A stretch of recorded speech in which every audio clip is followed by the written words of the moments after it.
Assalamualaikum. Assalamualaikum warahmatullahi wabarakatuh. Waalaikumsalam Waalaikumsalam warahmatullahi warahmatullahi wabarakatuh. wabarakatuh. Innal hamdalillahi nahmaduhu wa nasta'inuhu wa nastaghfiruhu wa nastahdihi. A'udzu billahi min syururi anfusina wa sayyiati a'malina. Asyhadu an la ilaha illallah wa anna Muhammadan abduhu wa rasuluh. Allahumma fashalli wa sallim wa barik ala nabiyyina Muhammad wa ala alihi wa sahbihi ajma'in. Amma ba'd.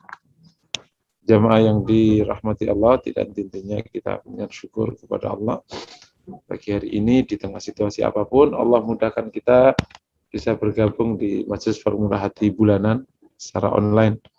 Semoga diterima Allah Subhanahu wa taala.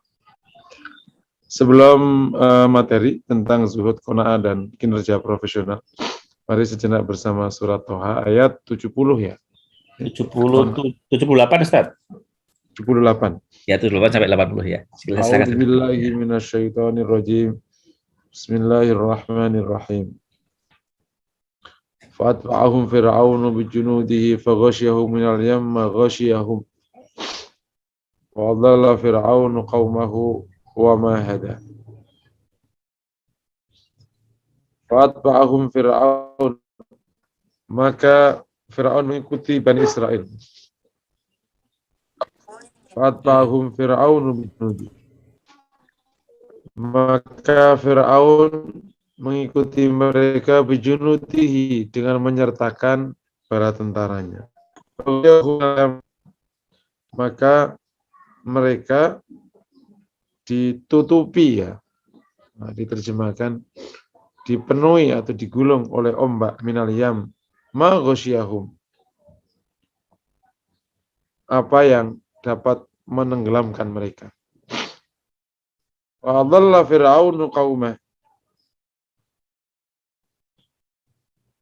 dan Fir'aun telah menyesatkan kaumnya, wa ma hada, dan tidak memberi petunjuk.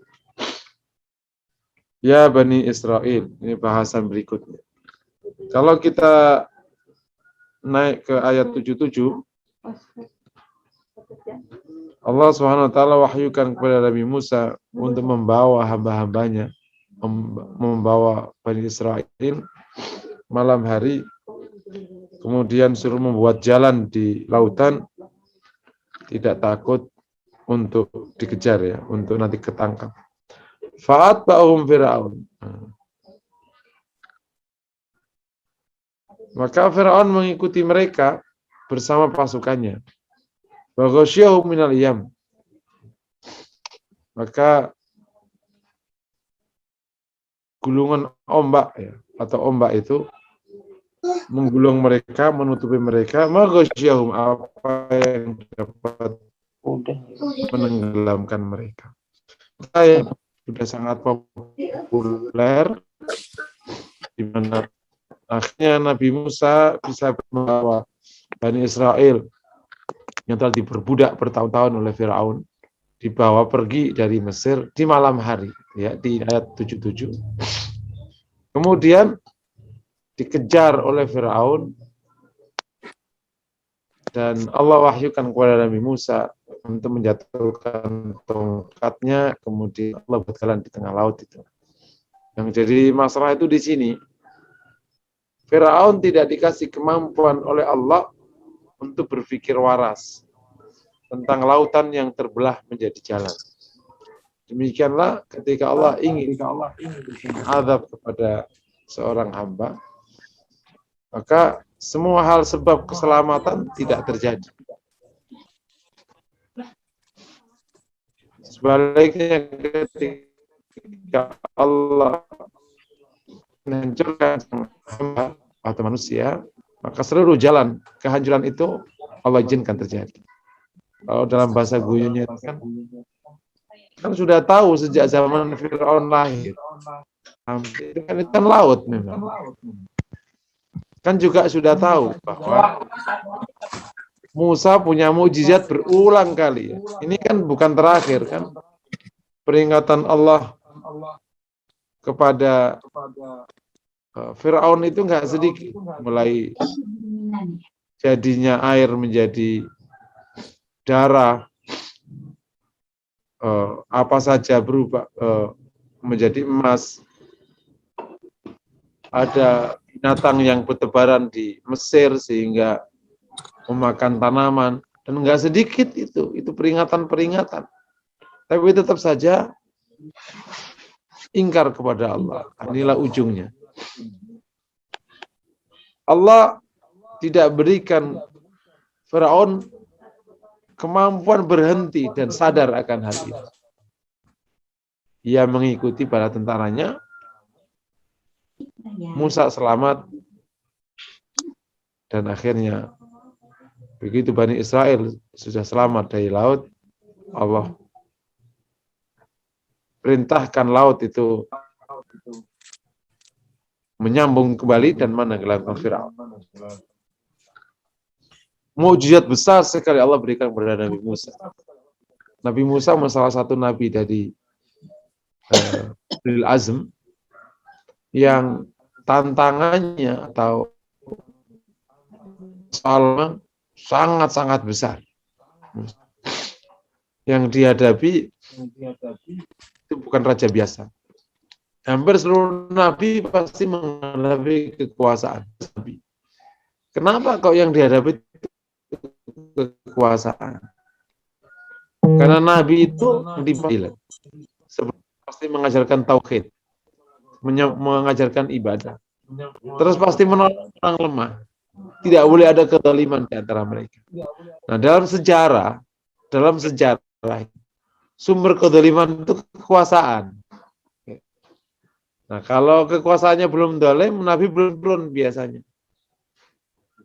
Kan rute hidup manusia itu kan diturunkan Nabi Adam menata manusia. Bagus nih. Menceng, turun Nabi lagi. Ditata lagi, sesat lagi, turun Nabi lagi. Nah, biasanya sumber kesesatan itu di daerah itu pasti urusan harta, kekuasaan. Nah, orang kuasa kalau tidak ada agama ya pasti zalim. Kalau tidak percaya, bapak kuasa aja. Gitu. Penguasa itu kalau nggak punya agama, zalim pasti. Kenapa? Karena di dalamnya dia menggenggam apa saja yang nggak bisa dihentikan. Apa saja nggak bisa dihentikan. Sementara dia manusia, punya keinginannya 1000 kali. Iya benar ya. Nah, dia punya keinginan banyak, bisa dihentikan dia. Ya zalim lah. Siapa yang berani menghentikan? Nabi.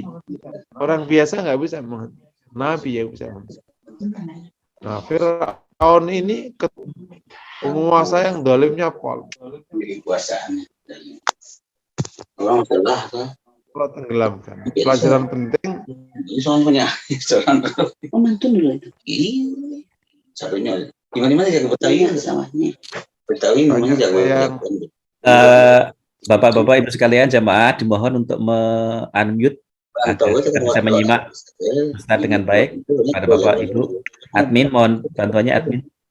Ada yang tidak mute ya. Admin mohon bantuannya admin. Ya, silakan Ustaz. Nah,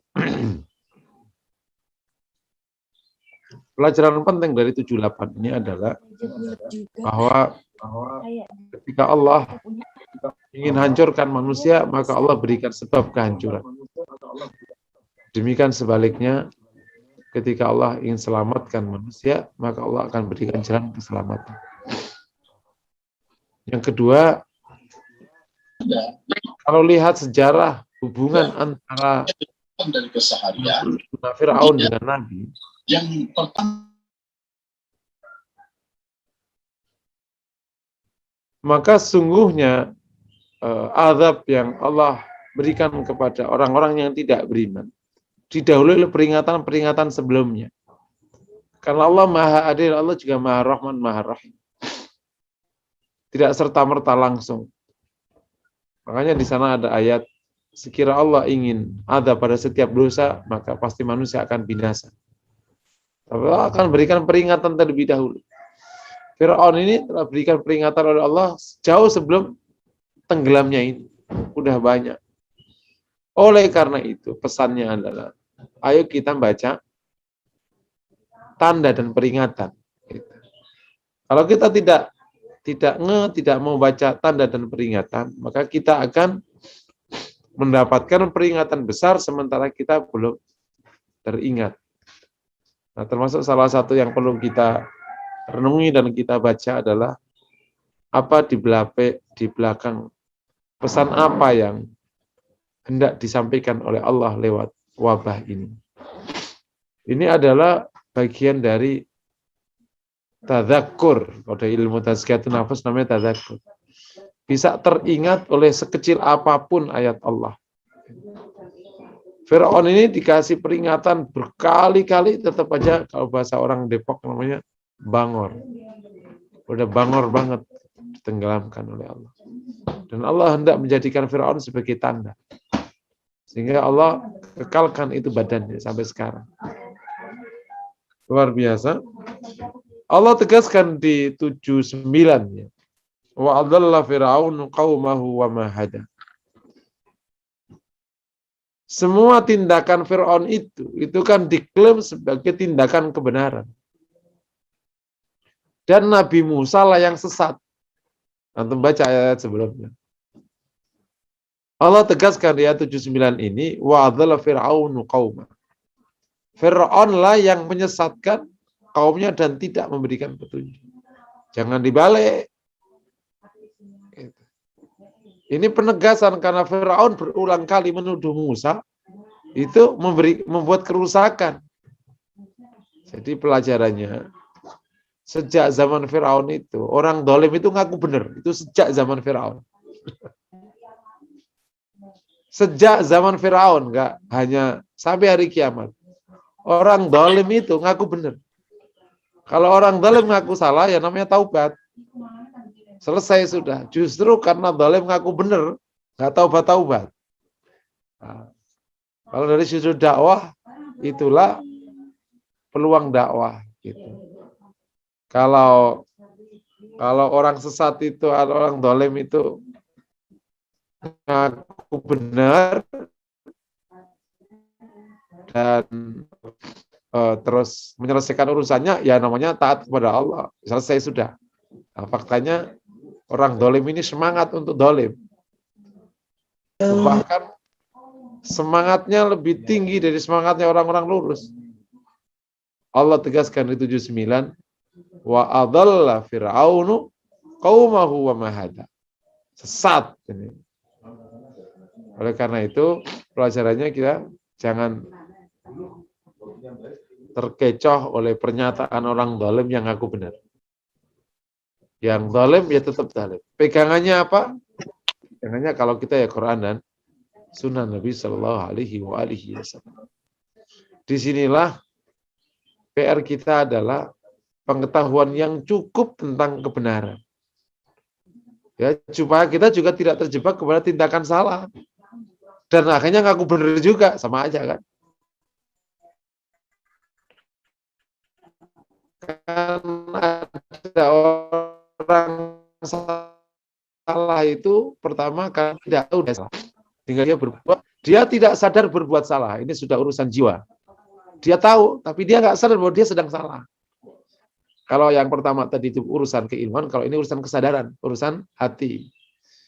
Yang ketiga, dia tahu dia sadar salah, tapi dia jauh lebih bangor lagi. Dia tahu dia salah. Dia tahu sadar dia salah. Tapi dia nggak mau ngaku salah. Nggak sedikit orang satu posisinya yang ketiga. Tahu dia salah, sadar dia nggak mau ngaku salah. Gitu. Dalam bahasa kalau gue salah mau ngapain? Gitu. Kalau gue salah, lu mau ngapain? Kalau yang pertama itu masyarakat umum, kadang masalah ilmu. Kalau kedua, itu babnya bab lain ya, karena namanya ghaflah atau nisyan. Nggak sadar dia salah. Suami nggak pulang-pulang. Kalau sama istrinya marahin mulu, sama tetangganya baik banget. Itu bukan nggak tahu dia ini istrinya, tapi nggak sadar. Nah, yang paling bahaya yang ketiga, tahu salah, sadar salah, tapi nggak mau ngaku salah, tetap salah. Firaun itu jangan-jangan. Bismillahirrahmanirrahim. Tadi kita sudah selesaiin sejenak bersama Al-Quran, semoga menginspirasi. Kita akan masuk materi zuhud, qanaah, dan kerja profesional. Ini memang salah satu tantangan atau sekaligus kedalaman pemahaman, sehingga dalam implementasi tiga hal ini menjadi tepat. Ideal pada semua halnya itu memang tantangan tersendiri. Kalau zuhud, kalau orang zuhud tidak di tengah kota, gampang. Ya udah hidup aja di desa terpencil. Emang kanan kirinya sangat sederhana. Anda tidak akan terprovokasi untuk melakukan tindakan apa-apa, normal saja, gampang.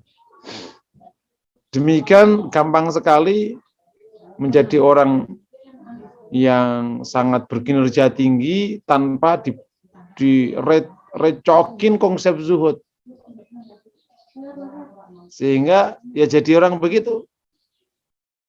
Pagi, siang, sore kerja, 60 pensiun mati. Dah, hilang cerita. Dan nggak sedikit tuh kita yang gitu. Pagi, siang, sore kerja. Bangun rumah, sampai yang bangun aja tidak sempat menikmati. Coba. Yang nggak pernah di rumah, yang bangun aja nggak sempat menikmati. Sehingga saya itu punya ada salah satu asdep ya, atau mungkin deputi sudah, asdep di Kemenpora. Dia itu punya konsep rumah itu nggak perlu gede-gede. Kenapa Pak? Nah, kan kita cuma tidur di rumah paling kan 7 jam maksimal. Terus itu kita pergi lagi. Ngapain gede-gede, Bang? Cuma tempat tidur 7 jam doang. Apalagi yang cuma nggak pernah pulang tuh. Ada orang kerja di luar kota sepanjang hidupnya kan. Pulang itu sebulan sekali, seminggu 2 kali. Habis itu balik lagi. Terus nggak lama meninggal. Yakin aja coba. Kerja di offshore. Ya. Hidupnya di tengah laut. Bertahun-tahun sejak muda. Ini kalau kita tidak kokoh konsep agamanya, kita masuk wilayah itu. Nah, sekarang persoalannya jadi zuhud di tengah berjibaku karir.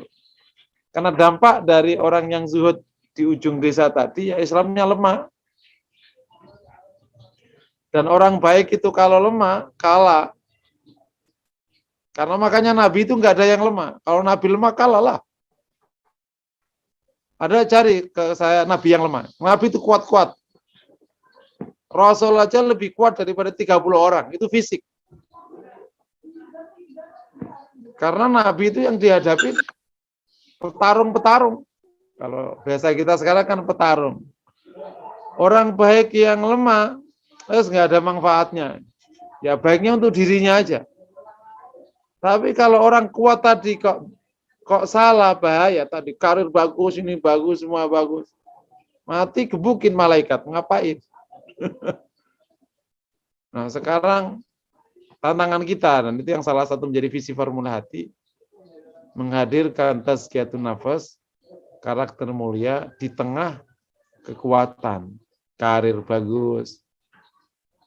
Syukur-syukur masuk ke area yang paling dahsyat pertarungannya, politik. Para profesional aja kalau dimasukkan ke politik gak sanggup dia masuk. Profesional saja di kantor-kantor besar itu, yang direktur itu, kalau masuk politik gak sanggup dia. Karena medan pertarungannya sudah nggak pakai aturan. Bukan nggak pakai aturan, sudah dahsyat sekali. Tetapi pada saat yang sama kita harus zuhud. Karena zuhud itu perintah Allah. Rasul katakan, Allah Ta'ala firmankan, "Kana yuridul hartsad dunya nu'tihi minha wa ma fil akhirati min khalaq." Barang siapa yang hendak tanaman dunia maka Allah akan kasih, tapi di akhirat nggak dapat. Itu warning bagi yang zuhud. Secara bahasa zuhud itu maknanya enggak mau. Enggak mau, moh. Orang Depok ngerti itu moh. Jadi secara bahasa zuhud itu maknanya enggak mau. Makanya ada istilah zahabtu minhu, yakni aku nggak mau itu. Dikasih makan zahad. Ya ini benar-benar mengangkat diri, nggak selera. Nah, itu mungkin secara bahasa itu tidak selera. Secara istilah, zuhud itu adalah saking cintanya kepada Allah dan fokusnya menyelamatkan akhiratnya sehingga dunia itu nggak masuk di hatinya.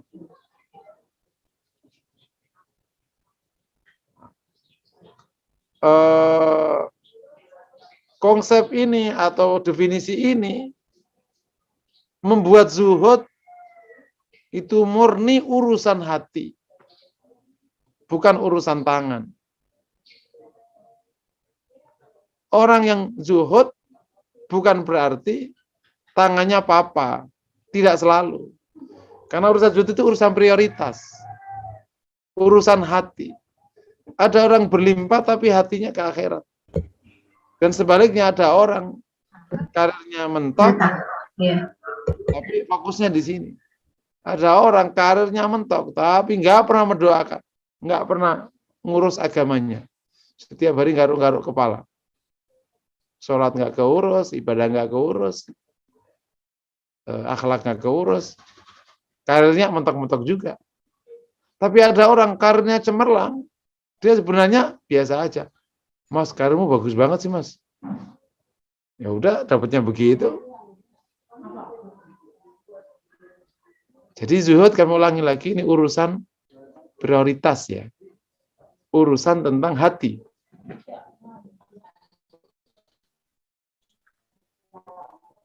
Saya suka ngibaratin zuhud itu kayak, kan kita dapati sering ada orang yang karirnya bagus banget, padahal dia nyantai aja hidupnya. Nah, itu mirip ya, tentu bukan persis. Jadi di hatinya itu isinya hanya dua. Di konteks ini ya, mahabbah kepada Allah dan mengutamakan akhirat. Jadi bisa jadi orang zuhud itu berlimpah kekayaan, karirnya bagus, bahkan bisa jadi menjadi penguasa, seperti Umar ibn Abdul Aziz. Gitu. Muhammad Al-Fatih. Oleh karena itu dalam praktek zuhud itu ada dua praktek. Orang yang zuhud yang berlimpah dunia, baik harta, kekuasaan dan lain sebagainya. Yang kedua orang zuhud yang memang Allah tidak kasih dunia, baik tidak dikasih kekuasaan atau tidak dikasih harta atau yang lain. Dunianya banyak. Ya, ingat praktek di zuhud dengan berlimpah. Yang kedua zuhud emang nggak berlimpah, dua-duanya zuhud. Nah bagi zuhud yang berlimpah ada dua praktek. Zuhud yang berlimpah dunia, tapi dia tidak menggunakan dunianya. Semuanya keberlimpahan tadi didermakan. Yang kedua, zuhud yang dengan keberlimpahan tadi, ia gunakan cukup berlimpah. Ya, fasilitas hidupnya wah lah. Contoh, nah kalau contoh, zuhud yang berlimpah yang tidak menggunakan keberlimpahan, itu Rasulullah. Rasul itu kekayaannya nggak sedikit, kalau mau. Karena emang kaya raya sebelum jadi nabi. Terus Rasul juga diberikan oleh Allah kekuasaan. Lengkap Rasul itu. Satu pampasan perang itu Pak, nggak sedikit hasil. Satu pampasan perang itu nggak sedikit. Kenapa? Karena dapat semuanya. Negara-negara kaya itu kan menang perang aja. Ya kalau enggak ya nggak punya apa-apa.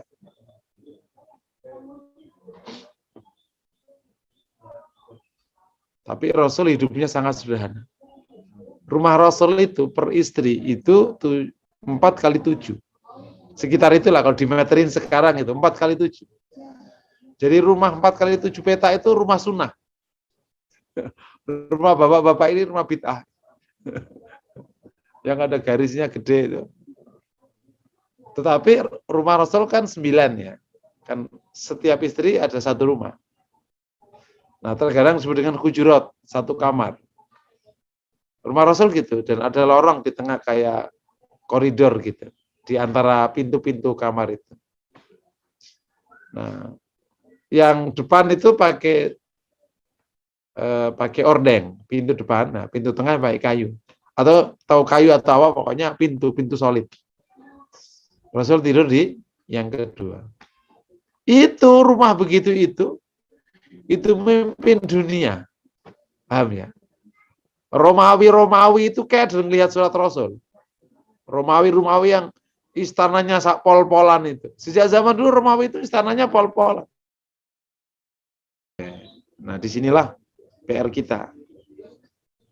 Nah, ada zuhud yang prakteknya berlimpah. Zuhud dengan dunia prakteknya berlimpah. Kayak Utsman bin Affan. Utsman bin Affan itu ketika ada seorang sahabat berkata kepada Utsman, "Ya Khalifah, kenapa engkau tidak seperti Umar yang demikian sederhana kayak Rasulullah?" Kata Utsman, "Siapa orang sekuat Umar?" Gitu. Kata Utsman termasuk berlimpah praktek hidup. Siapa orang sekuat Umar? Gitu. Jadi Utsman merasa tidak sekuat Umar. Bisa keras pada dirinya. Umar itu kan keras pada dirinya. Tapi Utsman, sahabat Nabi yang mulia, jamin masuk surga. Kayak prakteknya, istilah kata kalau Utsman itu ngikuti caranya berlimpah, zuhud tetap. Ada seperti Imam Syafi'i, nggak punya. Kalau Nabi Isa, itu kan Nabi Isa itu istri aja enggak, kekayaan enggak, bayangin. Bapak ini paling miskin, masih ada wanita yang mau, ya tertipu. Nah, sehingga kalau kita simpulkan tadi, zuhud itu demikian ya. Zuhud itu tempatnya di hati. Kalau di tangan, di praktek hidup, terserah-serah. Itu takdir Allah aja lah yang berjalan untuk kita. Gitu. Selama hati ini selalu isinya mahabbah pada Allah. Kemudian hati ini selalu fokus akhiratnya. Di tangan kejadian kayak apa, itu insya Allah. Dan itu yang paling penting. Karena dunia ini kita lewati 63 tahun kan, kurang atau lebih. Sekarang aja kita itu nggak menyadari, kita itu ternyata sudah 50 tahun, 60 tahun. Perasaan baru kemarin ya. Perasaan baru keluar kuliah itu kemarin. Masih inget tuh, muka culun keluar dari kuliah itu. Tiba-tiba mulai hidup berjalan, anak besar kuliah. Oke. Sedangkan qanaah itu adalah menerima karunia Allah dengan ridho. Dia qanaah itu sebenarnya bagian dari ridho. Qanaah adalah menerima karunia Allah. Qanaah mana iqtina kalau dalam bahasa. Iqtina itu adalah menggunakan yang ada. Asli bahasa. Misalnya kalau ada iqtani bisyai, maknanya apa? Maknanya mencukupkan yang ada. Contohnya kalau kita lagi memperbaiki keadaan, adanya obeng sama ya sudah pakai obeng yang ada aja deh. Oh ya udah, tapi ini lama dikit, enggak apa-apa. Itu namanya iqtina, menggunakan yang ada. Nah, jadi istilah syariah, qanaah itu adalah menerima karunia Allah dengan ridha, sehingga mencukupkan yang ada, tidak ingin yang lain. Misalnya, ya dia punyanya hari itu beras sama lauk tempe, ya sudahlah, kita cukupkan yang ada. Dan manusia itu menarik. Dijepit saat jepit-jepitnya bisa hidup. Bapak-bapak pasti nggak percaya, ada orang hidup sehari 20.000 sama anaknya bisa. Cukup dengan beras harga 9, di masa ala kadarnya, lauknya pakai garam. Hidup. bahwa kalau berkesempatan datanglah ke area pemulung. Kok bisa itu kayak gini? Hidup gitu. Jadi fisik ini Allah kasih kemampuan bertahan dalam situasi paling sulit sekalipun. Saya kemarin itu diajak orang lihat area yang di daerah Jonggol. Ada orang hidup di tengah hutan sendiri. Kok bisa hidup? Hidup dia. Dan manusia juga bisa tidak cukup meskipun seistana Raja Mesir.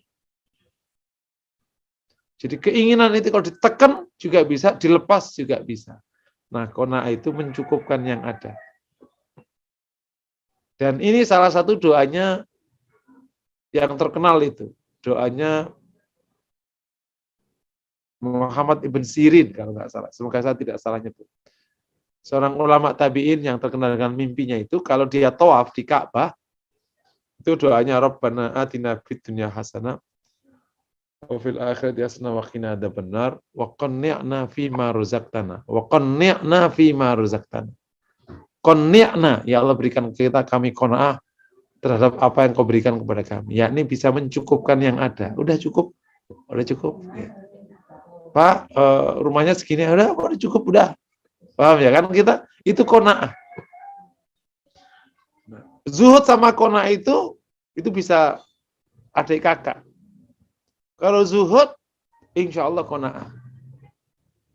Kenapa orang zuhud qanaah? Ya kan nggak fokusnya bukan di mari. Kan fokusnya nggak di sini.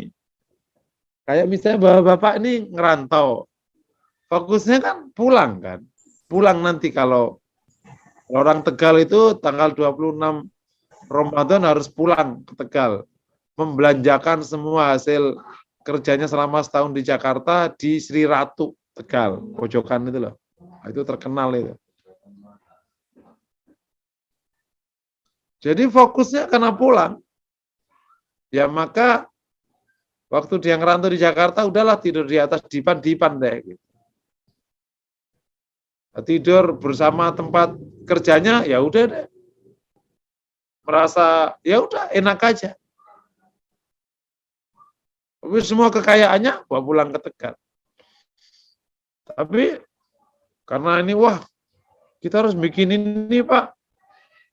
Bikin warung Tegal yang wah sehingga ada tempat tidurnya yang enak ya ini ya enak lah kayak gitu. Jadi simple. Persoalannya ketika zuhud dan qanaah ini ditarik kepada kinerja profesional. Ini menggabungkan tiga kebaikan ini dahsyat sekali. Tapi kalau kita berhasil, wah itu dahsyat sekali. Kenapa dua-duanya itu, tiga-tiganya kebaikan. Zuhud itu perintah, qanaah itu kemuliaan, kerja profesional itu perintah. Rasulullah SAW mengatakan, Innallaha habba abdan idza amila amilan ayyudkinahu. Allah itu suka seorang hamba kalau kerja itu profesional, mutkin. Rasulullah SAW mengatakan, Innallaha katabal ihsana ala kulli syai' fa idza dzabhtum fahsinu dzibha wa idza qatatum fahsinu qitlah ahsinul qitlah. Allah telah menetapkan tindakan sempurna pada segala sesuatunya. Ihsan. Tindakan sempurna. Ngapa-ngapain itu sempurna. Maka Rasul mengatakan, ihsan itu, saya suka menerjemahkan tindakan sempurna. Maka kalau engkau menyembelih, ihsanlah di dalam menyembelih. Dan kalau membunuh, yakni konteks perang, ihsanlah dalam membunuh. Gitu. Makanya salah satu perusahaan BUMN itu menggunakan ihsan sebagai titik sentral value-nya. Antum perhatikan ciptaan Allah itu. Nyamuk aja itu sempurna. Kok bisa itu sempurna? Apalagi manusia. Itu persisi gitu. Kalau membuat sesuatu itu. Itu ciptaan Allah dahsyat sekali gitu. Makanya kalau Anda ingin membuat komplek, ya, kalau yang usaha properti, sebenarnya nggak usah cat and fill. Ikuti standar alam, itu jauh lebih keren daripada kau rata-ratakan. Cuman biasanya akhirnya dibiaya. Satu kalau nggak diginar susah, padahal itu lebih keren. ciptaan Allah ini lebih keren daripada kita rata-ratain macam-macam, menjadi aneh. Jadi kami ulangi lagi, sehingga mukmin itu wajib mengerjakan apa saja itu harus sempurna. Nah, kita menggunakan istilah profesional. Apalagi kalau kita tambah bagaimana Rasul berdakwah dan Rasul melaksanakan perintah Allah, itu luar biasa. Di dalam motivasi pertama saja, kita ini sudah tidak ngikut Rasul. Rasul mengatakan kan, "Law wada'u syamsa fi yamini wal qamara fi yasari ma taraktu hadzal amr hatta yudhirallahu amra." Seandainya mereka meletakkan matahari di tangan kananku dan bulan di tangan kiriku, sekali-kali saya tidak akan tinggalkan urusan ini sampai Allah menangkan agamanya atau aku mati karenanya. Rasul tuh ngasih dua pilihan cuma. Satu pilihan menang. Kenapa kok nggak menang? Ya orangnya udah mati, gitu kan. Nggak ada pilihan kalah. Jadi kalau kita tarik ke urusan karir. Jadi kalau berkarir emang sampai puncak. Kalau nggak sampai puncak, ya nggak usah berkarir. Segitu. Dan itu ternyata saya boleh menyebut mereknya. Salah satu perusahaan otomotif paling keren di dunia itu punya jargon. Number one or nothing. Number one or nothing. Keren banget. Nggak tahu sekarang jargonnya dirubah apa enggak. Tahu siapa dia yang punya itu? Mercy. Saya pernah diundang kasih motivasi. Wih, jargonnya ini mas saya yang termotivasi, bukan Bapak termotivasi oleh saya. Number one or nothing. Jadi maksud saya, kerja itu benar sampai puncak. Gitu. Saya suka bilang sama orang-orang masjid kalau di kantor ya, waktu masih offline dulu belum ada pandemi. Yang soleh-soleh ini karirnya harus bagus. Kalau kantor dipimpin oleh orang nggak soleh bahaya. Kalau kantor itu powerful, pegawai itu lebih loyal ke direkturnya daripada ke ustadznya. Lu serius? Ada nggak orang kok gini? Pak Direktur, mohon maaf, saya nggak ikut rapat, saya mau ngaji sama ustadz. Nggak ada, tapi Pak Ustadz, mohon maaf, saya nggak ikut ngaji, ada rapat sama direktur. Ayo, kekuatan mana pengaruhnya? Direktur. Jadi makanya direkturnya harus soleh jadi Pak Ustadz. Nah, jadi cocok. Kalau direkturnya nggak soleh, yang soleh kalah. Oleh karena itu, justru karena orang-orang soleh itu soleh, maka dia karirnya bagus. Agar apa? Agar kesolehan itu berkembang pesat. Kalau tidak, ya bahaya. Orang soleh yang lemah di kantor, ya itu sering minta maaf nanti ke ustadznya. Dan lebih tepatnya, nanti bisa menomorduakan urusan agamanya. Oke ya. Nah, tiga ini Bapak Ibu yang dirahmati Allah. Sebenarnya sesuatu yang harus jalan bareng. Kenapa? Zuhud itu wajib. Qanaah itu kemuliaan. Karena itu turunan dari zuhud. Bahkan itu sebenarnya adalah modal menuju ridho. Yang ridho itu menjadi wajib. Dan kerja profesional itu wajib dan sunnah. Jadi, di praktek di lapangan, zuhud lah, qanaah lah, dan profesional lah. Gimana caranya? Ini ternyata nggak terasa udah 6.10 ya. Ini sudah ada yang resen jadi. Ntar lagi ya, kita selesaiin dulu. Jadi ulangi lagi, zuhud itu perintah wajib, qanaah itu kemuliaan, dan dasar menuju ridho. Ridho kepada Allah, dan ridho itu perintah. Orang wajib ridho kepada Allah. Kerja profesional itu wajib. Jadi artinya tiga-tiganya ini wajib kita kerjakan. Oleh karena itu gimana supaya tiga-tiganya jalan ini? Yang pertama, pahamilah tiga konsep ini dengan sempurna. Biasanya terjadinya saling menegasikan di tiga hal ini karena kepahaman. Makanya ulama selalu mengatakan al-fahmu qabla kulli syai'. Paham itu sebelum sesuatu. Imam Bukhari mengatakan al ilmu qoblal amal, ilmu sebelum amal. Biasanya kenapa orang tidak profesional dan akhirnya kalah sama zuhud? Jadi pemahaman zuhudnya yang kurang pas. Atau profesional tapi nggak zuhud, itu berarti belum paham masalah hidup. Dipikir hidup cuma di sini doang aja. Gitu. Jadi orang yang profesional tapi nggak zuhud, nah ini itu kayak perantau tapi nggak sadar dia perantau. Bro, lo perantau, istri lo di kampung, mama di kampung, mak lo di kampung, di sini belagu kayak orang sini aja lo. Nah itu namanya orang nggak paham. Lo merantau, bukan orang Depok. No, pulang ke Tegal sana lo, gitu. Kecuali lo udah pindah KTP Depok baru nggak apa-apa, emang nggak pulang. Istri lo di kampung, semua anak lo di kampung, muka lo kampung. Muka kita ini muka akhirat, nggak ada potongan muka dunia. Kenapa? Karena memang hidupnya orang mukmin itu di akhirat. Kata Rasulullah, Aisyah ila Aisyul akhirah. Tidak gitu kecuali kehidupan. Jadi yang pertama masalah ilmu. Nah, ini tolong di ilmu secara sempurna.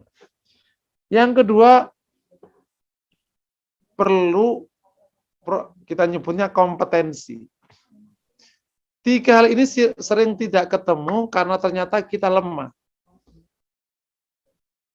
Di konteks tertentu kita tidak kompeten. Kenapa nggak profesional? Bukan karena tidak tahu profesional, karena kita nggak kompeten. Dulu kuliahnya tidur. Waktu kuliah sering bolos. Nggak kompeten akhirnya. Jadi bisa jadi karena kompetensi. Kita sendiri punya kelemahan. Dan saya oleh karena itu saya selalu tekankan justru karena bapak-bapak nih orang soleh wajib kompeten. Karena bahaya kalau nggak kompeten. Nanti kesolehannya itu bisa digerus oleh kebutuhan. Orang itu kalau sudah urusan perut, ya udahlah. Bahaya agama. Agama itu tidak boleh bersanding dengan kefakiran. Kadal faqru ayyakuna kufran. Karena beragama itu berat. Oh, jujur itu kan berat. Makan halal itu berat. Lah kalau wajib makan halal, ketemu perut kosong. Yang dikalahkan yang mana? Halalnya. Bukan perutnya. Udah mati dah daripada makan haram. Gak ada orang ngomong kayak gitu. Tapi yang jadi masalah ternyata bukan karena perut kosong. Kedoliman. Tertimpa kedoliman, itu agamanya bisa tumbang, bisa dijual gara-gara udah nggak sanggup, nggak kuat. Yang kedua apa? Kompetensi. Itu modal untuk bisa menjalankan ini. Ilmu yang cukup, kompetensi. Yang ketiga, kekuatan mental. Ada orang ilmunya cukup, tapi mentalnya rapuh, gampang kebeli. Akhirnya zuhudnya hilang. Ada orang sebenarnya dia profesional, tapi karena mentalnya rapuh, akhirnya tidak profesional. Nggak sedikitnya orang yang akhirnya tidak profesional karena mentalnya rapuh. Sebenarnya orangnya pinter kan bisa, mentalnya rapuh, gampang tergoda, nggak profesional.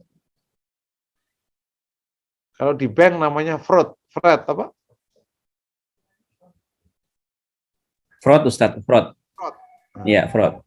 Fraud itu bukan masalah mereka nggak tahu rata-rata, karena mental. Mental awalnya. Proposal yang nggak mau di ACC, karena dia dapat. Bahkan bisa dikasih saham itu atas nama orang lain yang alias itu. Itu mah kerja begitu-begitu. Atas nama mental, data nasabah bisa dijual-jual. Duitnya nggak sedikit. Nah ini bab mental. Makanya perlu kebersihan hati, perlu kekuatan jiwa itu, karena ilmu kadang nggak cukup menahan kalau mentalnya rapuh. Yang keempat,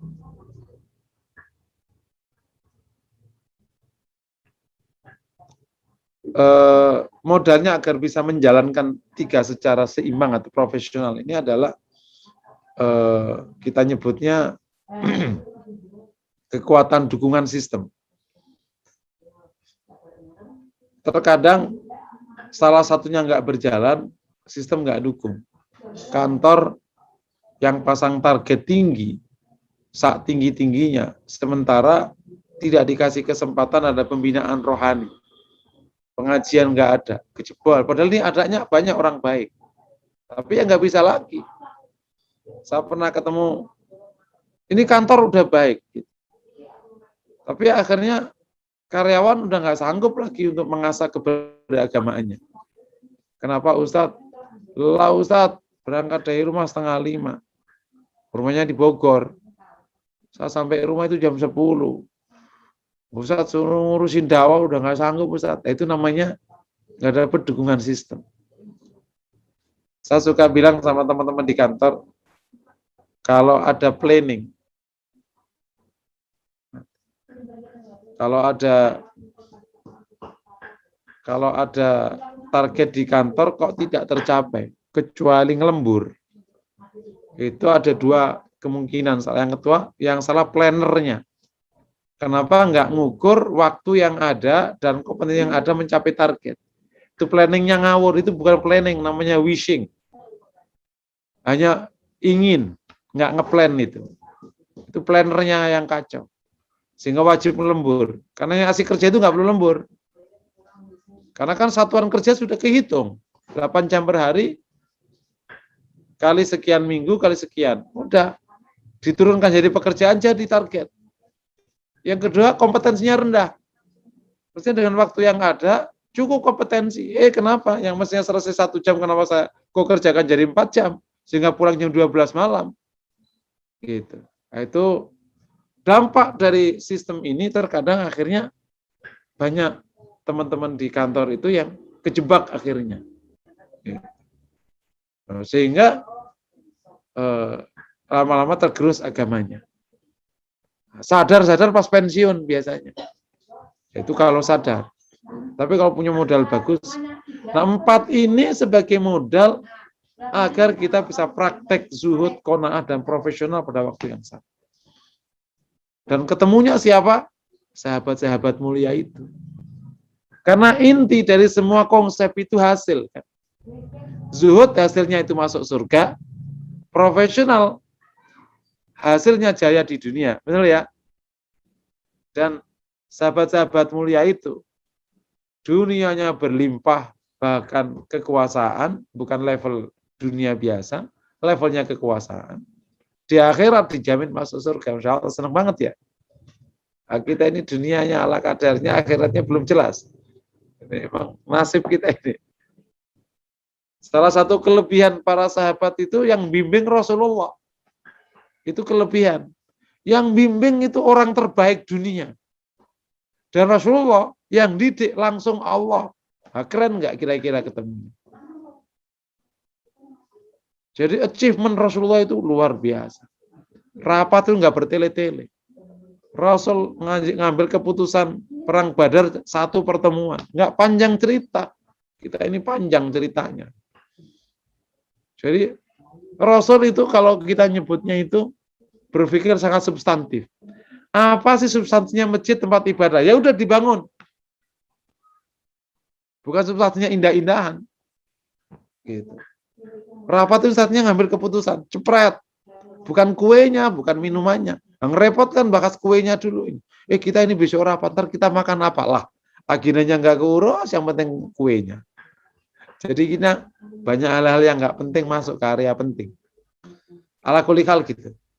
Dan Rasul memberikan contoh kepada umatnya sebagai orang yang keren semuanya. Apa namanya? Achievement-nya. Romawi segi Persia tumbang semua. Bayangin aja coba. Simpel sekali Rasulullah SAW. Melahirkan sahabat-sahabat yang ketika Rasul wafat langsung melesat. Membawa agama ini ke seantero dunia. Dahsyat ya. Makanya sampai seorang Yahudi itu heran. Saya tidak bisa menjelaskan bagaimana seorang Badui yang tidak pernah kenal sejarah perang, nggak pernah kenal alat perang yang cukup, tidak menggunakan baju zirah, bisa mengalahkan pasukan-pasukan besar di dunia, Romawi dan Persia. Nggak ada penjelasannya. Tapi kalau kita perhatikan, strategi Nabi dahsyat sekali. Nabi punya strategi yang bahkan mereka belum bermimpi berpikir. Nabi mampu menggiring mereka untuk mengikuti apa yang Rasul inginkan. Itu mampu membawa musuh ke areanya. Itu Rasulullah. Dahsyat sekali. Sampai hari ini masih harus kita kaji. Sebagian kita bisa buka lewat teori Sun Tzu. Itu bisa sedikit membuka, sedikit. Tapi selebihnya harus buka lagi dengan teori yang lain. Kenapa? Karena tindakan Nabi itu luar biasa. Keren banget. Jadi kalau umatnya nggak keren, umatnya nggak profesional, itu berarti ya itu bid'ah. Bid'ah ini jangan hanya dikenalkan urusan ibadah, urusan kayak ini bid'ah-bid'ahkan aja biar mereka udah profesional. Terutama perbankan syariah. Kalau belum sampai mencapai 60% ini berarti belum. Sekarang masih 6% perbankan. Jadi kami ulangi lagi, tiga-tiganya merupakan wajib, hal yang penting, maka dijalankan. Nah, tinggal kita proses menjalankannya, dijalani saja, diproses, dinikmati. Nanti sampai ketemu satu hal ya, sangat profesional, sangat proporsional. Mungkin demikian yang dapat saya sampaikan. Jika ada pertanyaan dipersilakan. Sudah 6:30 atau 6:23 menit. Kayaknya ada raise hand, ada yang tanya tadi di. Silakan. Assalamualaikum warahmatullahi wabarakatuh. Waalaikumsalam warahmatullahi wabarakatuh. Jazakallah Ustaz uraiannya. Jadi mudah-mudahan kita bisa menata ulang hati kita, intelektualitas kita di agama dan di profesi sebagai profesional, apapun itu, dimanapun itu sebagai profesional, sehingga kita bisa menyeimbangkan ketiganya secara baik, sehingga kita bisa ikuti Rasulullah SAW untuk bisa berprestasi yang sampai ke puncak. Baik, sudah ada yang raise hand kepada Bu Yuli, dipersilahkan Bu Yuli. Ya, Assalamualaikum Ustaz. Waalaikumsalam warahmatullahi wabarakatuh. Tadi agak terputus-putus, saya minta penjelasan lagi bahwa zuhud itu ada yang dunianya berlimpah dan tidak berlimpah. Yang Nabi itu dunia berlimpah tapi digunakan secukupnya gitu ya, mungkin begitu. Dan pertanyaan saya, kalau tidak berlimpah itu bagaimana ya bentuk zuhudnya? Satu itu. Terus yang kedua ya Ustadz, kalau dari rangkuman yang Ustadz bicarakan tadi, apa begini kira-kira ya kesimpulannya? Ini mohon dibetulkan ya Ustadz. Jadi waktu kita melakukan pekerjaan kan ada dalam hati ya niat karena Allah.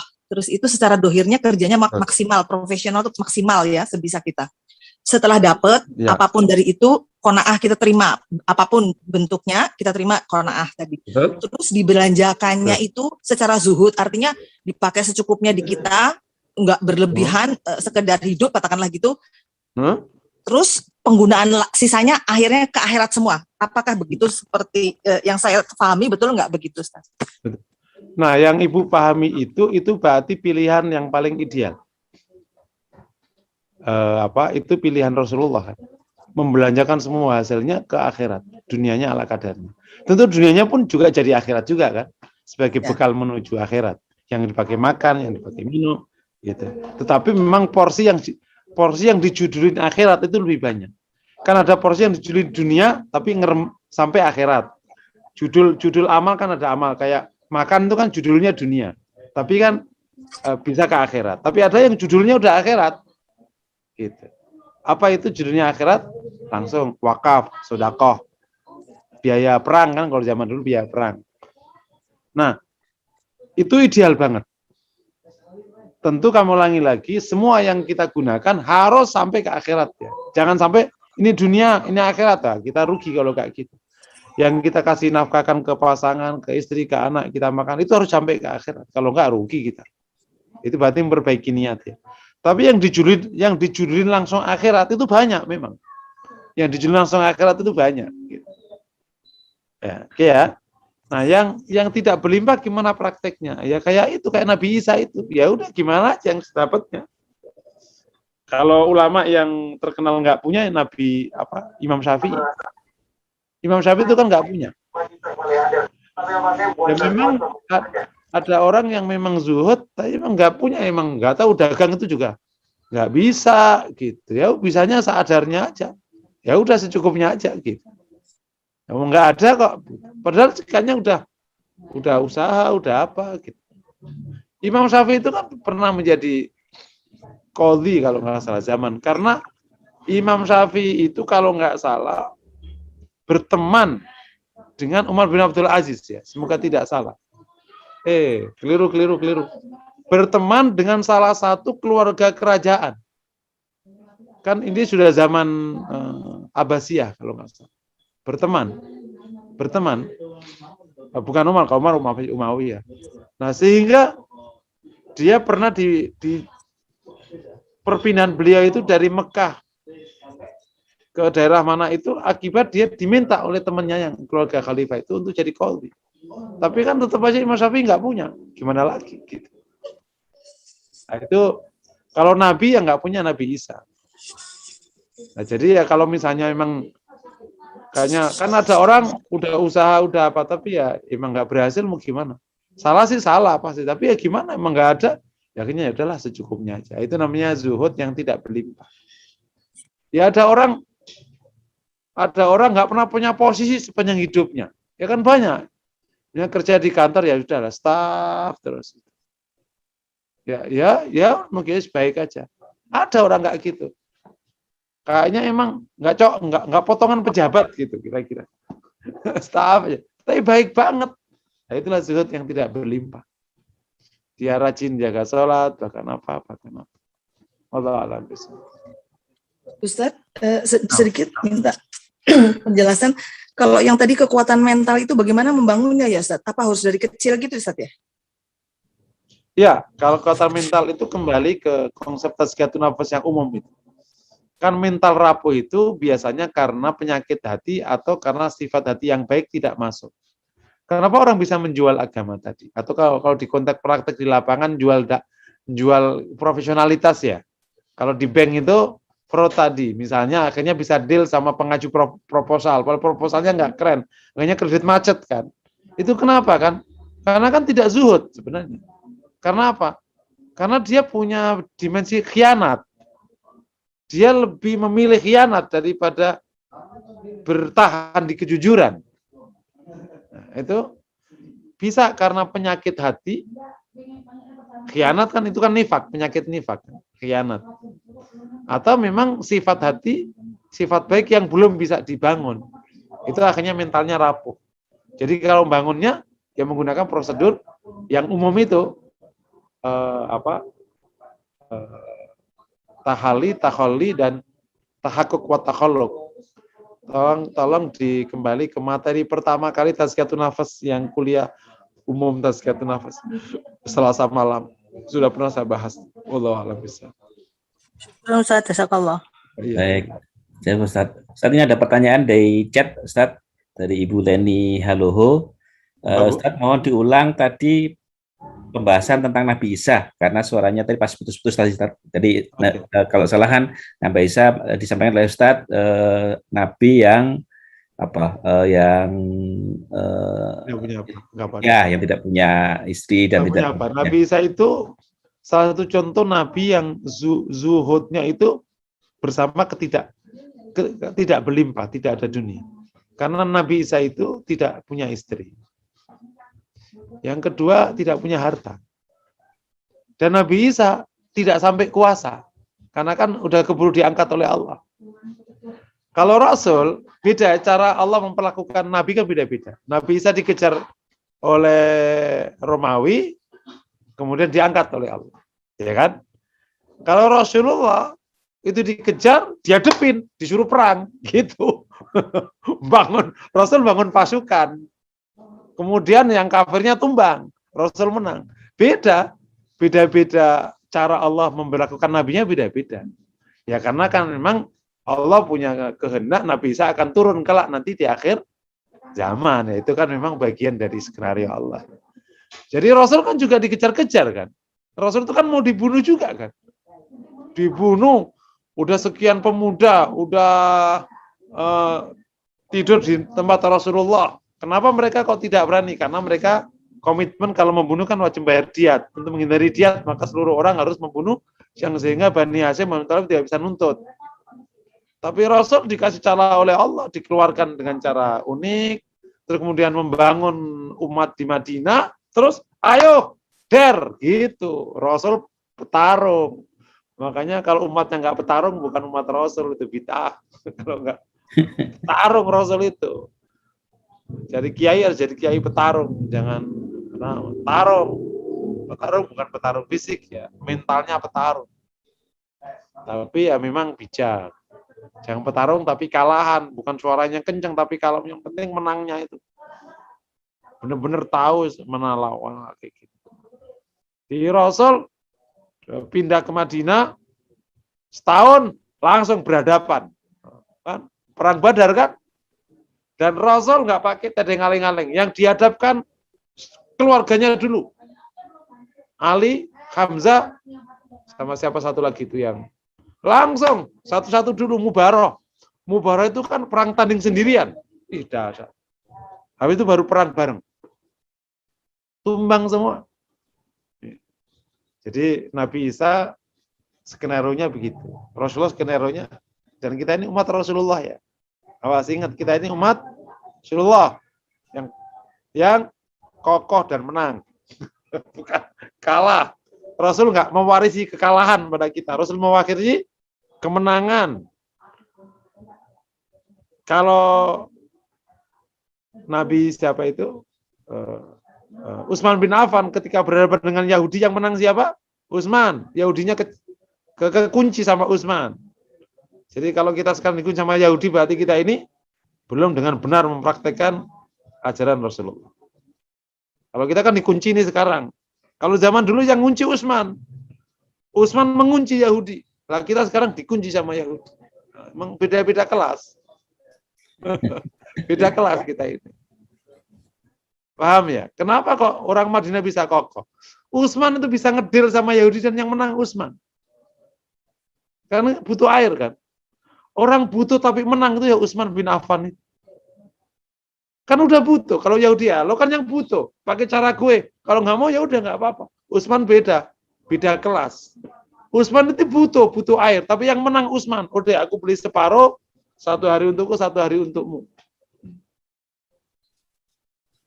Dan yang benar, kenapa Yahudi itu tidak pakai takaran? Itu bodohnya Yahudi. Kalau pakai takaran kita kacau. Utsman nggak pakai hari. Dealnya itu pakai hari. Sehari untukku, sehari untukmu. Sip, udah. Harinya Utsman seluruh kaum muslimin ngambil air. Harinya Yahudi nggak mau ngambil air lah, udah cukup kemarin. Ini dahsyat. Ngedil itu ada seninya. Deal making itu ada seninya. Kalau enggak kalahan. Dan sosok Utsman aja, nggak usah Rasulullah. Utsman aja itu levelnya di atas Yahudi. Nah, ini dahsyat sekali. Emang petarung-petarung besar Quraisy itu. Makanya begitu Rasul wafat, separuh dunia diambil sama Umar bin Khattab. Sampai orang Majusi yang Persia itu dendam, akhirnya dibunuh sama subuh itu dendam ya, sampai ubun-ubun. Oh, kerajaan besar tumbang, bayangin aja. Oleh seorang yang mimpin dari masjid. Masjidnya nggak keren, bayangin aja. Masjidnya sederhana. Kita ini masjidnya keren, nggak ada panglimanya. Kita ini kebalik. Masjidnya keren, jadi masjidnya kayak masjid Persia, tapi isinya jadi kita kebalik.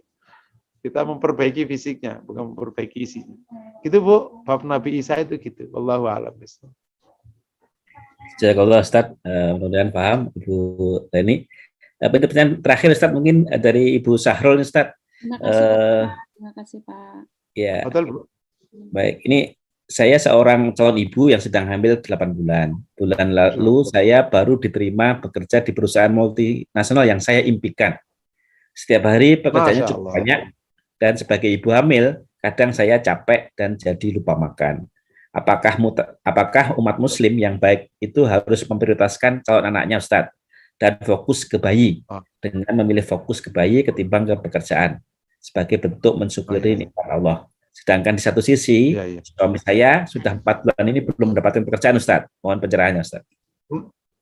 Oh, Masya Allah. Yang pertama ya, antara kebaikan sama kebaikan mohon tidak dibenturkan. Kebetulan kita ini, betul-betul ya, kita qadarullah, kita kan belajar syu'abul iman. Kebaikan itu kan 77, jangan dibenturkan. Kerja itu satu kebaikan, ngurus anak satu kebaikan. Jangan atas nama kerja, anak nggak keurus, jangan atas nama anak, kerja nggak keurus. Gimana caranya? Terserah. Engkau orang-orang hebat. Itu teknis. Ustadz gimana? Terserah. Pokoknya gimana mah, kumaha aja lah. Gimana kerja bagus, anak bagus. Saya ada cerita bagus banget, salah satu ibu berkarir, Pak. Karirnya bagus di perusahaan food ya. Bagus. Ibunya ngomong ke saya gini, Ustadz, saya telah memilih menjadi wanita karir. Tapi saya tidak menolak takdir saya sebagai seorang ibu dan istri dari seorang suami. Meskipun saya pulang jam 12 malam, tapi saya tetap jam 4 pagi saya bangun. Saya yang masak. Saya tidak ingin anak saya dimasakin oleh pembantu saya. Saya bangunkan anak-anak, saya siapkan suami saya pakaian, dan ketika mereka semua berangkat, saya baru berangkat. Saya tidak berangkat mendahului mereka, karena saya ibu dari mereka. Keren nggak kira-kira? Dan ibu ini posisinya bagus. Posisinya bagus banget di kantor. Ada seorang ibu direktur perusahaan multinasional, dia direktur SDM. Ustadz, saya di kantor ini bukanlah, meskipun saya direktur, saya tetap urusan keluarga saya pada posisi yang pas. Jam 5 tet karyawan saya gurak. Tidak boleh ada karyawan jam 5 di kantor. Dan saya langsung pulang. Dan waktu saya pulang di rumah, handphone tidak boleh hidup. Karena ini waktu bersama keluarga. Saya urus anak-anak saya sepulang saya dari kantor. Boleh digabung-gabung begitu? Boleh. Nah, urusan ini pas hamil, ya bijaksana aja. Apa minta cuti, atau apa gitu. Kalau pegawai baru, boleh nggak minta cuti hamil, wong udah lapang. Dan itu ibu-ibu atur aja. Nanti ternyata nggak dapat cuti cukup misalnya, ya udah berarti nanti bawa si babysitternya ke kantor biar anaknya bisa disusuin terus per 1 jam. Minta ke kantor, Pak, saya kerja. Biasanya kalau multinasional kan nggak waktu yang dihitung, kan target biasanya ya, jadi enak tuh. Yang penting kerjaan selesai. Jangan kayak perusahaan ngawur, perusahaan yang jelek-jelek itu yang penting karyawannya di kantor, meskipun kerjaannya nggak selesai. Ini namanya bahlul murakkab. Kerja itu yang penting kerjaan selesai, meskipun dikerjanya dari mana aja, bener nggak kira-kira? Itu perusahaan-perusahaan multinasional udah sebelum COVID udah kerja kayak begitu. Jadi minta aja, Pak, ini saya kerjaan, karena saya punya bayi, yang penting kerjaan selesai. Oh, tapi kalau di kantor ya sudah, berarti aku tak adaptasi, bayiku tak bawa ke kantor, supaya nanti bisa aku susui. Nah, itu diatur-atur lah. Nah, ini mengatur kayak gini pasti nanti jatuh bangun. Nggak gampang. Mensejajarkan sekian peran itu nggak gampang. Tapi itu PR-nya. Makanya jangan membenturkan kebaikan, agar kebaikan bisa berjalan. Jadi suami nyari nafkah, bisnis, berkarir, tapi ngurus dakwah, ngurus masjid, ngurus masyarakat, gimana? Ya gimana aja. Ya gimana nanti kalau keliru dikit tinggal minta maaf aja. Ya Allah, Bu, kurang-kurang dikit waktunya ya, Bu. Gitu. Karena kan waktunya dipakai untuk masyarakat, dipakai apa. Tapi kan anaknya harus diurus, anaknya harus sekolah, karirnya harus jalan. Waduh, bisnisnya agak kurang, kadang nggak keurus. Ya, gitulah, pandai-pandailah kau ngurus. Pandai-pandailah kau. Kalau menggunakan filosofi orang Sumatera ya, pandai-pandailah kau. Wallahu a'lam. Jazakallah Ustaz, mudah-mudahan bisa menguatkan Ibu Sahrul ya dalam menghadapi saat ini, mudah-mudahan Allah mudahkan. Baik Ustaz, sudah jam 6.41 di saya kasih kesempatan satu lagi bagi jamaah yang ingin menanyakan secara langsung kepada Ustaz, apabila ada, saya kasih satu kesempatan untuk raise hand dan menyampaikan. Ini ada pertanyaan dari chat, Ustaz. Dari Ibu Leni tadi ada pertanyaan lagi tentang niat karena Allah. Jika anak dan itu saya jika anak dan itu saya sakit, saya langsung berbuat yang terbaik untuk mereka karena merasa mereka adalah tanggung jawab saya. Apakah ini sudah termasuk niat karena Allah? Karena saya juga ingin mendapatkan pahala dari Allah, Ustaz. Jadi mengurus anak itu agar tidak semata-mata ngurus anak, tapi juga mendapatkan pahala dari Allah, Ustaz. Jadi, mengurus anak dan ibu maksud saya, Pak. oh, mengurus anak dan ibu, ya. Mohon maaf, ya. Ya, itu bagian dari itu tadi sudah benar itu, tinggal dimasukkan ke hati yang lebih baik ya. Ngurus anak ya karena ini perintah Allah. Paling gampang pembahasannya gini. Kenapa? Karena ini perintah Allah. Itu paling gampang pembahasannya ya. Kalau ingin ridha Allah, karena kan masih kurang terbayang ya. Ingin ridha Allah. Itu kadang agak membayang, agak gampang. Kenapa ngurus anak? Perintah Allah. Kenapa ngurus ibu? Perintah Allah. Kenapa kerja? Perintah Allah. Itu sudah dalam konteks ikhlas, itu sudah ikhlas. Kalau sudah motifnya begitu, sudah ikhlas. Nah, kalau udah kayak gitu bisa dinaikkan. Kenapa ngurus anak? Agar Allah ridhai. Kenapa ngurus ibu? Agar Allah ridhai. Kenapa kerja? Agar Allah ridhai. Kenapa mijet-mijet istri? Agar Allah ridhai. Bukan agar ridhai sama istrinya, enggak. Agar Allah ridhai. Istrinya ngamuk ya nggak apa-apa. Allah ridhai mah nanti Allah akan mingkemkan istri itu. Insya Allah. Gampangannya gitu. Ya. Baik. Cukup Bu Leni. Halo. Maksud saya, Pak, saya langsung berbuat terbaik aja tanpa oh ini kan karena Allah, tapi lain kali di lain pihak saya berpikir lagi, ini saya luruskan niat lagi gitu, Pak. Itu sudah termasuk lillahi ta'ala ya, Pak. Iya, insya Allah. Kadang-kadang langsung berbuat terbaik aja. Terus saya pikir, saya harusnya sebelum melakukan niat bismillah dulu karena Allah Ta'ala gitu. Itu sudah termasuk ya, Pak? Insya Allah. Memang itu bahasanya agak jelimet, namanya ikhdarun niyah, menghadirkan niat. Tapi secara umum, sudah pernah saya sampaikan di sini kan, selama perbuatan itu kok tidak mengandung, maksiat, itu berarti masuk kategori berpahala. Dan insya Allah berpahala. Kita akan menganut pandangan itu. Makanya bab menghadirkan niat ini menjadi pergunjingan panjang kan. Selama perbuatan itu isinya baik, tidak mengandung maksiat, insya Allah berpahala. Wallahu a'lam bishawab. Baik. Terima kasih, Pak. Ya, sama-sama Bu Leni. Baik, Ustaz, satu lagi terakhir Ustaz ya, di chat Ustaz ya. Boleh Ustaz ya? Ini Ustaz, izin bertanya bagaimana caranya untuk membangunkan hati anak yang telah down atau sedang down Ustaz. Oh, Masya Allah. Yang pertama berikan sentuhan kasih sayang dulu. Kasih sayang dulu bahwa ibunya itu menyayanginya. Kasih sayang. Itu yang pertama. Yang kedua, bisikkan ke telinganya, jangan hembus hati, bahwa Allah telah memberikan limpahan rahmat karunia padanya yang banyak. Down ini karena merasa tidak punya apa-apa, jatuh, macam-macam.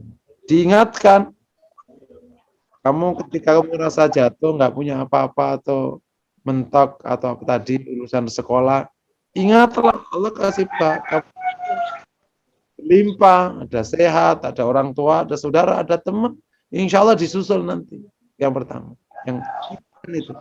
Mengajarkan syukur ya. Yang ketiga. Ya, Ustaz. Assalamualaikum warahmatullahi wabarakatuh. Sebentar Bu, Ibu Hamidah, Ustaz sedang menjawab pertanyaan Ibu yang via chat. Mohon sebentar ya. Ya. Silakan Ustaz. Yang berikutnya nomor 3.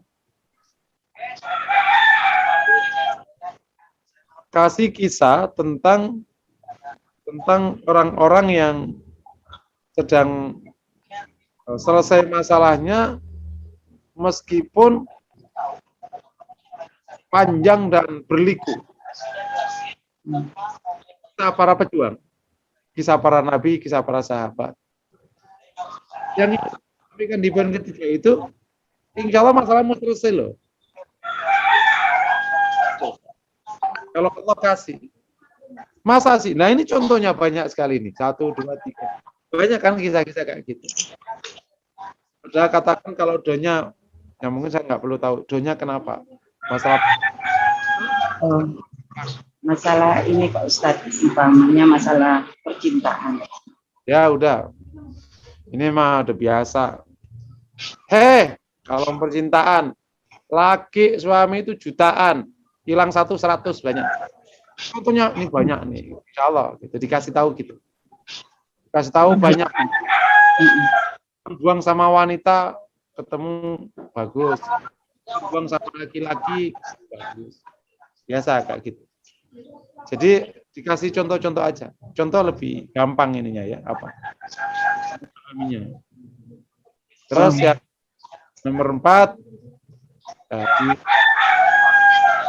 qada qadar Allah. Ya. Baca ayat sama hadis masalah qada qadar Allah dikuatin. Tadi ya berikan saya bisikan rahmatnya Allah. Terus kasih kisah-kisah yang persis yang dekat dengan masalahnya tadi. Dan terakhir itu terus jangan lupa didoakan. Insya Allah selesai.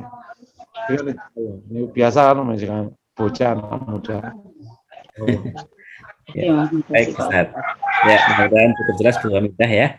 Baik, Bapak Ibu sekalian, sudah jam 6.48. Alhamdulillah kita sudah mendapatkan cukup ilmu ya dari Ustadz atas sharingnya. Jazakallah Ustadz. Mudah-mudahan kita bisa mengaplikasikannya. Untuk memperdalaminya silahkan dicari referensinya cukup banyak di internet untuk bagaimana kita menguatkan zuhud, qanaah, dan kinerja profesional. Cerita menarik Ustadz, ada satu perusahaan yang dia tuh karena corporate value culture-nya tuh bagus sehingga fraud itu sebuah hal yang sangat tabu ya, menjadi sebuah hal yang sangat dihindari oleh seluruh karyawannya. Dan itu dicontohkan dari atasnya. Jadi memang sistem akan sangat membantu. Baik Ustadz, kita cukupkan kajian siang pada subuh hari ini. Mohon kiranya ditutup dengan doa Ustadz agar saudara-saudara jamaah sekalian yang sedang sakit juga segera dapat diberikan kesabaran dan kesembuhan oleh Allah SWT. Tafadhol Ustadz. Bapak Ibu, mari kita akhiri majelis kita dengan sama-sama memohon kepada Allah. Semoga Allah kabulkan doa kita. Astagfirullahaladzim. Astagfirullahaladzim. Astagfirullahaladzim. Alhamdulillahirabbil alamin, hamdan na'imin, hamdan syakirin, hamdan yuafi ni'amaka fi mazida. Ya Rabbana lakal hamdu kama yanbaghi li jalali karim wa 'azimi sultanik. Allahumma shalli wa sallim ala Muhammad wa alihi wa sahbihi ajma'in. Allahumma ighfir lana wa tub 'alaina innaka antat tawwabur rahim. Ighfir lana wa yarhamna warhamna sighara. Allahumma ati nufusana taqwaha wa zakkiha anta khairu man zakkaha anta ya maulaha. Allahumma ishfi mardana, ishfi mardana, ishfi mardana, ishfihim shifaan ajilan, shifaan najighadiru saqama. Allahumma ighfir mautana, ighfir li mautana, ighfir lahum warhamhum, wa'afihim wa'fu anhum, waj'al jannah mathwahum. Allahumma afina fi ajsadina, afina fi asma'ina, afina fi absarina. Allahumma ya hayyu ya qayyum, la ilaha illa anta, ilaika nastaghis, aslih lana syu'unana kullah. ولا تكلنا إلى أنفسنا طرفة عين ولا إلى أحد من خلقك يا أرحم الراحمين. اللهم يا رحمن يا رحيم ارحمنا واغفرنا وعافنا واعف عنا يا رحمن يا رحيم اغفرنا وانصرنا وبارك علينا. اللهم أنزلنا منزلا مباركا وأنت خير المنزلين. أنزلنا منزلا مباركا وأنت خير المنزلين. أنزلنا منزلا مباركا وأنت خير المنزلين. ربنا آتنا حسنة وفي الآخرة حسنة وقنا عذاب النار. محمد وعلى آله وصحبه وسلم والحمد لله رب العالمين. السلام عليكم ورحمة الله وبركاته.